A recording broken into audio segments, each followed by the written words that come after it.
Suatu ketika Nabi SAW sedang berada di dalam masjid. Lalu datang seseorang, kemudian dia masuk masjid, sholat 2 rakaat. Selesai sholat, dia mendatangi Rasulullah SAW, menyampaikan salam, dijawab oleh Nabi SAW. Kemudian beliau mengatakan, kembali sholat, ulangi sholatmu karena tadi sholatmu batal. Akhirnya sahabat ini mengulangi sholatnya dengan kualitas sholat yang sama seperti yang pertama. Selesai dia menghampiri Nabi SAW, dikatakan yang sama, ulangi sholatmu, sholatmu batal. Dia pun mengulangi sholat untuk kali yang ketiga dengan kualitas yang sama. Selesai sholat, dia balik lagi dan Nabi SAW mengatakan yang sama, sholatmu batal, ulangi sholatmu. Anda bisa bayangkan, andaikan ini terjadi pada diri kita, mungkin kita akan marah, tapi sahabat ini tidak. Sehingga kalaupun disuruh ulangi sholat karena dinilai batal, dia nggak ngeyel, dia ulangi sholat.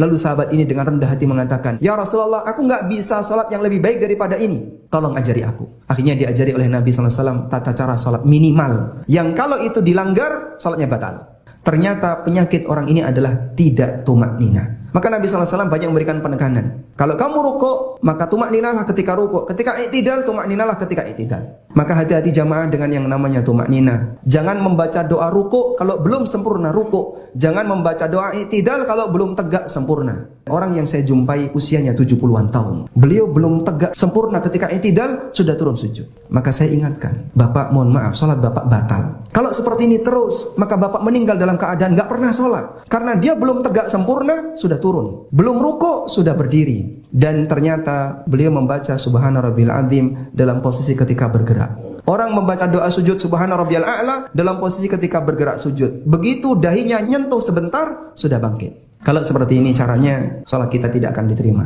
Ibadah itu wajib dan ada aturannya, ada standarnya. Keluar dari standar, mohon maaf, ibadah itu tidak diterima. Bukan dalam rangka menilai amal orang, tapi kita punya tanggung jawab bersama bagaimana agar ibadah kita sesuai dengan standar yang ditetapkan oleh Allah dan Rasulnya Sallallahu Alaihi Wasallam.